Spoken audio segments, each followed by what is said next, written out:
Chief of Army Staff inaugurates project at 3 Division Headquarters. Plateau government commences renovation of primary health care centers. Hello and welcome to News Panorama, coming to you live from Jos NTA Network Center. I am Mary Replon Domtur.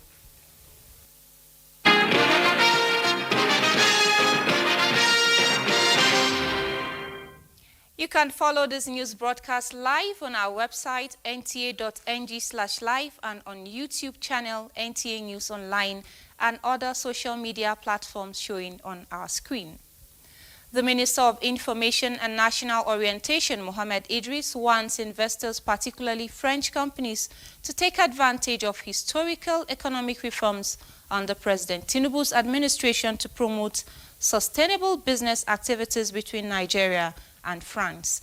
The minister-led federal government delegation at Nigeria Business Forum, organized by Business France in Paris. Salihu Abdullahi Gwanara reports. Organized by Business France in Paris. An agenda to boost Nigeria's renewed status as a global brand and destination for would-be investors. The Minister of Information and National Orientation, Mohammed Idris, says within 2 years, the set targets encapsulated in the 8-point agenda of the federal government are taking shape. Nigeria's adoption of fiscal discipline and revenue reform has seen an increase of about 20% in government revenues and a decline in debt servicing as a percentage of revenue. Our tax reforms are geared at raising the tax to GDP ratio to 18% over the next 18 months without increasing the burden on existing taxpayers. Through all of these interventions, we are deploying government seed funding to lay the groundwork for leveraging trillions of naira in private sector commitments towards infrastructure, access to consumer credit, healthcare, real estate, and many more. Now, Nigeria called for increased investment partnership, and indeed this is part of the reason why we are gathered here this morning. We are, of course, keen to see French companies seize the moment to look towards Nigeria and for Nigerian companies to look towards France with greater enthusiasm to invest on both sides.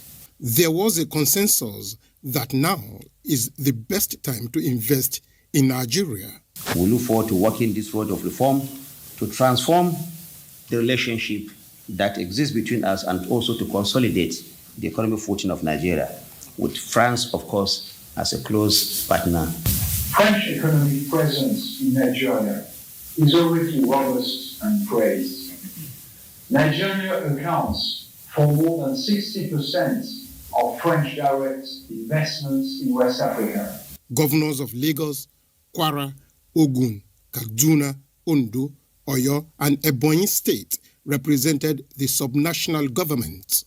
It makes a lot of economic sense for us to be on the ground, to see things for ourselves, and to be able to convince the investors from both sides, and be able to take them, back to our country. That it must be an investor that is very much ready to develop, to invest, and to partner with the government. We have established a very strong partnership with the French government. That is why I am here today to also take the advantage of this very important forum.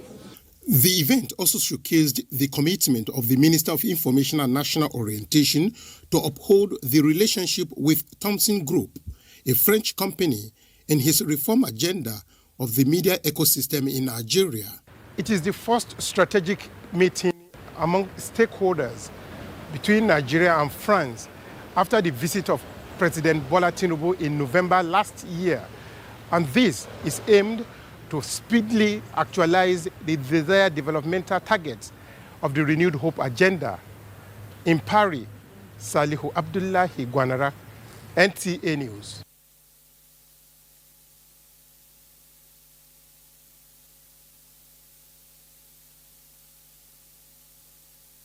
Held now, Nigeria's First Lady Oluremi Tinubu has announced a donation of a mobile clinic to Taraba State Government. She announced a donation on behalf of the Renewed Hope Initiative while flagging off a mobile clinic and a free education program undertaken by the state government in Jalingo. While commending the state government for prioritizing the health of the people, especially in underserved communities, the First Lady expressed hope that the additional mobile clinic from the Renewed Hope initiative will further the desire of the state government to provide prompt and quality health care to rural dwellers, particularly emergency situations. On the free education program for basic and secondary schools in the state, the First Lady described it as another quantum leap in the ongoing efforts to address the challenge of out-of-school children in the country. The flag-off is one of the activities marking her two-day working visit to the state.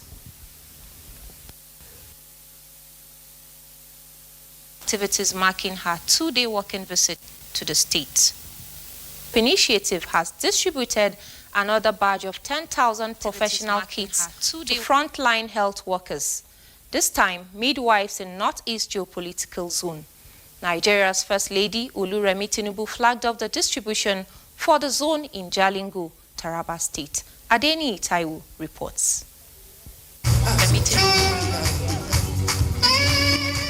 With Taraba State as the host, midwives and other frontline healthcare workers in the Northeast Geopolitical Zone take delivery of their own set of 10,000 professional kits donated by the Renewed Hope initiative. It is made for professionalism. When you see anybody wearing this outside the hospital, you are able to identify him as a health worker.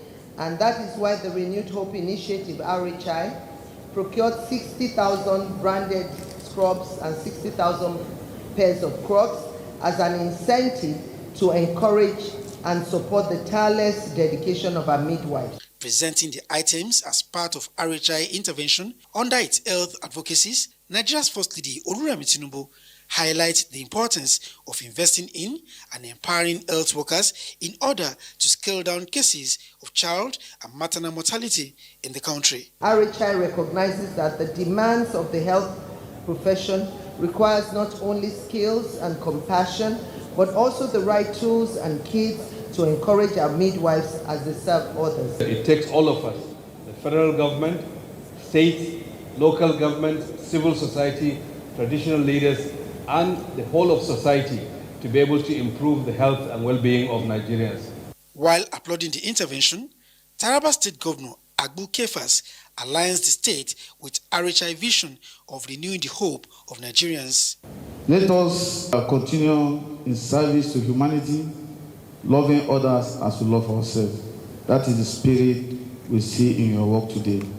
We in Taraba share in the vision of the Renew Hope initiative, which align with our 5-finger development agenda. Providing financial aid to the elderly, distributing essential food items, and offering support to those in need are clear manifestation of your compassionate leadership. To the delight of women petty traders in the state, the First Lady also announced a donation of 50 million naira as business recapitalization grants for 1,000 beneficiaries in the state. The First Lady had earlier met with members of the Taraba State Traditional Rulers Council, where she renewed her appeal to them to actively support initiatives designed to improve the health and well-being of their people. Chairman of the council, His Royal Majesty Manu Ishaku Ada Ali, appreciates her interventions in the health sector, noting their impact on the well-being of the people. From Jalingo in Taraba State, Adeni Itaiwu, NTA News.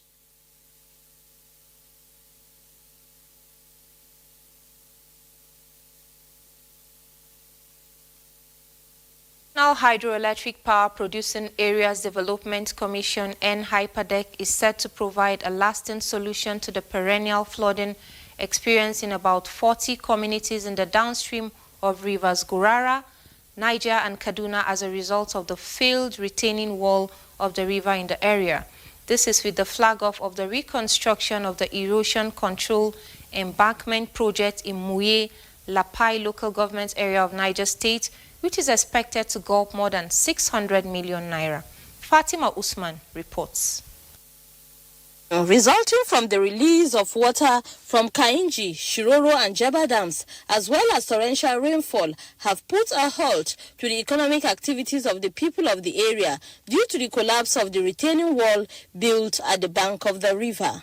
Therefore, the construction of the Erosion Control Embankment Project and intervention of the National Hydroelectric Power Producing Area Development Commission, as requested by the member representing Agay-Lapai Federal Constituency, Abdullahi Mahmoud, is to put a lasting solution to the perennial challenge. We have intention of doing embankment.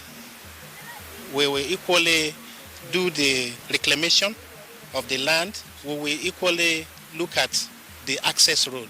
We want to make sure we ensure that the economic activities of the particular commission is enhanced. This menace of overflow from the river has hampered a lot of their economic activities.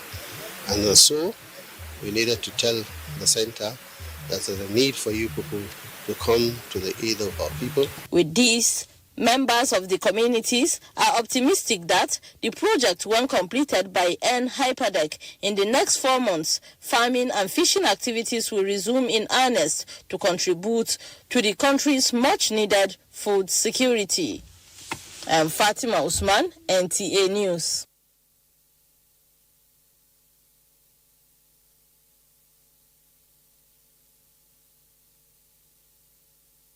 Army Staff Lieutenant General Olufemi Oluyede is charging troops of the Nigerian Army not to relent in discharging their constitutional responsibility of safeguarding the nation. This was while addressing troops at 3 Division headquarters in Jos. Ijoma Ozemena has more. Addressing troops at the 3 Division, Chief of Army Staff Lieutenant General Olufemi Oluyede emphasized the need for them to give their best to the nation, while efforts will be intensified to address their welfare. Let's go in by what the federal government is doing for us. It's for us to put in more effort in tackling all the challenges bedeviling the country.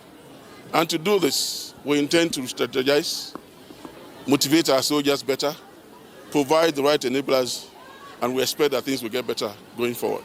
As part of his engagements on the plateau, Lieutenant General Oluyede inaugurated 23 engineering regiment and a newly renovated and equipped Rhino multipurpose hall. Others are Block D116 and D113. Chief of Army Staff, who inspected the quarter guard, says welfare of staff cannot be compromised, hence the ongoing renovation in the barracks. He promised to liaise with education authorities on how to enhance the standard of education of their vets.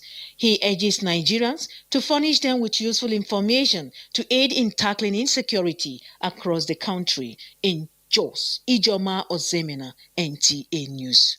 Governor Caleb Mutwang is calling on youths in the state to brace up for leadership and take interest in agriculture and be more productive for the future. The governor gave the charge while receiving the leadership of the Plateau Youth Council. Ndayang and Ibagang reports. The newly elected executive and legislative arms of the Plateau Youth Council were in Government House to familiarize with the state government officials. Chairman of the Plateau Youth Council, Panan Gordon, says the essence of the visit is to identify with the state government, saying the council will collaborate with the state to better the lot of the people of the state. I want to plead with you to continue to do that which you have taken the oath to do for the people of Plateau State.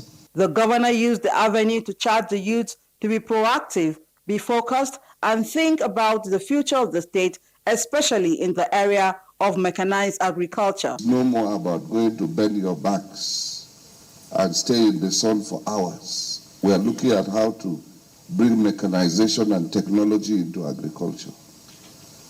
And nobody will do it better than the youths. And so you have an opportunity to write your names in gold when you take up this leadership space and you use it purposefully, collaborating with government to be able to take us to the next level.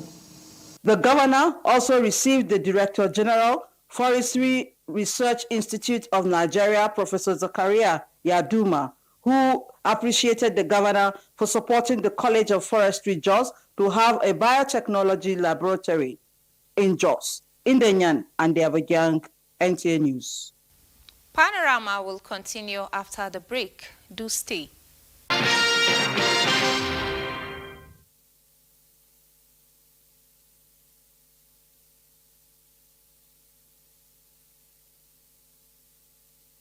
Thanks for staying tuned. Now, talking health, Plateau State government has embarked on the renovation of 84 primary health care centers to enhance healthcare delivery in the state. Bilkisu Nuhu reports. Rehabilitation project, which is under the Immunization Plus and Malaria Progress by accelerating coverage and transforming services, is spread across the 17 local government areas with at least 4 primary health care centers in selected wards. Honestly, we have to recommend our Governor, Caleb Mutfwang, for remembering us as Serkin Arab Primary Health Care. And with this, we have even started seeing inflow of patients because we have very good facility now. The environment is okay for us, even the healthcare workers, to work. Now we have borehole, we have water everywhere. We are having staff quarters now. They are on it, building it. So we appreciate the government and the impact project on it. Each facility will be renovated and upgraded with a 2-bedroom apartment for staff, motorized boreholes and solar power system to improve their services. In most of the places we have been, you find that the structures are dilapidated. In so many places, there are spaces they can't use because of leakages, bad doors, bad windows. Some places, the facilities are not secured, and that makes it timely for the fencing that we're doing. Residents of the benefiting primary health care centers are full of appreciation for the project, saying this will improve the healthcare needs of their immediate environment. To us as community, we are most grateful, most especially to the government and people of Plateau State for choosing our PHC to be among the PHC that will be renovated in Just North. I'm very happy because by doing this kind of thing in this area, it will allow us to stay around here, to come here instead of going far because of transportation. The facilities and everything are very okay. As you can see, they are working now. At least before the year runs out, it will improve more than this. The project, which has a timeline of 3 months, is going on simultaneously in all the local government areas and will be completed by the end of this month. In Jos, Bilkisu Nuhu, NTA News. And we have in the studio Ndak Zumnan, who is a project manager of Impact. Sir, you're welcome to Panorama. Thank you so much, and I'm happy to be here. Good afternoon, listeners. Okay, we are aware of the approval for the upgrade of 84 primary healthcare centers in Plateau State. Can you tell us how far? Yes, sometimes in February, the Executive Governor of Plateau State, Barrister Caleb Mutfwang, awarded contract for the upgrade of 82 primary healthcare centers cut across the 17 local government. And as you listen from the background report, each of those facilities will be upgraded. The main building, there will be a staff quarters, there will be a perimeter fence, there will be a motorized borehole, and there will be solar for 24/7 supply of light, and also a security house. Now, the essence is we want to take healthcare back to the grassroots. Enough of time where you see somebody living in Southern Plateau and the person is sick and you're traveling, taking the person back to Northern Plateau to go to Plateau State Specialist Hospital or just University Hospital. By the time you upgrade these facilities and you have a staff quarters, it's an indication that there will always be a health worker 24/7 in the health facility.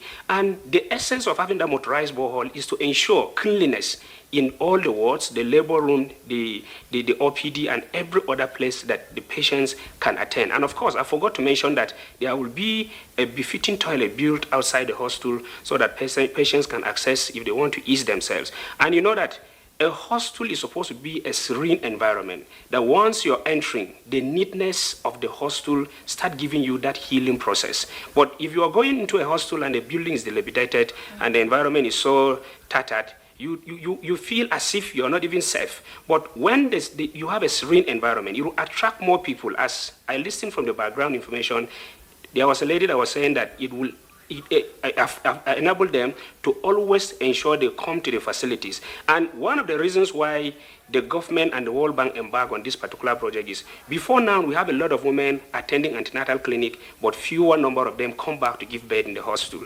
Before now, we have a lot of women, children that have fever. Instead of taking them to the facility, people prefer to treat them at home. But we want to see that every pregnant woman in every village in Plateau State have access to quality healthcare, and they are being attended to by skilled birth attendants, and to encourage them that we do not want to have maternal mortality, infant mortality. We want to reduce it to the barest minimum in Plateau State, and that is key into the vision of the executive governor of Plateau State, to see that he doesn't want to lose any child as a result of childbirth, and we don't want to lose any woman as a result of childbirth, and any child under 5 should not die of fever, but to have access to these PHCs spread across the 17 local government. Okay, you've spoken about how the project will enhance the PHC services. So can you tell us what the challenges are and how you're tackling them? Yes, before now, we have the problem of the structures, which is being taken care of. And before now, we have the problem of, I said earlier that many women, you go to a particular PHC, you discover that, okay, you have 100 women attended antenatal clinic, maybe in the month of April. It's expected that at the end of, by the next in the 9 months, you should have 100 women coming back to give birth in the hospital, but it will surprise you to see that it's only 20 or 30 of them that are coming back to give birth in the facility and be attended to by skilled birth attendants. That is midwives or anyone that has been trained to, actually conduct delivery and deliver a pregnant woman safely. Now, we have such challenges, and we realize that most of those challenges are as a result of the facilities do not have the befitting equipments, they are not well furnished, and we do not have human resource for health, which is the skilled birth attendants I'm talking of. So His Excellency have keen into recruit more people, upgrade the facility, then we encourage the women to always come back and give birth in the facility. You will recall again, last 2 weeks he launched the Mama Kit, which is the delivery kit, free of charge, that will be found in each of the facilities that every pregnant woman can have access to. We're running out of time. Just a message for the contractors on the level of work in few seconds. A message for the contractors: His Excellency do not want to take any shabby job. Not only His Excellency, but our partners, the World Bank, that bring out money to ensure that this work is being done. Thank you so much. We've been speaking with Mr. Ndagzumnan, the project manager of Impact. Moving on. The Federal Government Staff Housing Loan Board, FGSHLB, has pledged to intensify efforts in delivering affordable accommodation to public servants, boosting their welfare and productivity. Executive Secretary of the board, Salamatu Ladi Ahmed, said this during an inspection tour of ongoing housing projects in areas of the Federal Capital Territory. Haman Jabani reports. Salamatu Ladi Ahmed led a team of officials on assessment visit to housing projects in Kuje, Gwagwalada and Karshi, where development are at various stages of completion. She emphasized that providing accessible housing remained a top priority in ensuring efficiency in civil service. The project, comprising different housing types, are designed to cater for the diverse needs of federal workers, with prices ranging from 17 million to 30 million naira. Some units have already been completed, while others are nearing completion, signaling significant progress towards the board's goal of enabling public servants become homeowners. The Executive Secretary reiterated that the initiatives align with federal government's broader agenda of improving the living conditions of its workforce, while remaining committed to ensuring that the housing units are not only affordable but also meet high-quality standards with necessary infrastructure. So far you are collecting your salary from federal government, you are entitled to our loan. So I'm calling on the federal government to look at the plight of the civil servant and increase the funding of the board. If we can be able to get a pre-land, they give us a land, and other stakeholders help us with doing the infrastructures inside, just like what we did in Gwagwalada. And the developers will only do the building. By doing that, the prices of the houses will drastically come down to the level that civil servant can be able to afford it. The housing projects are expected to be inaugurated by June and are strategically positioned to ease accessibility of workers, transform the home ownership prospects of public servants, reaffirming the government's commitment to their well-being. Hamad Jabani, NTA News.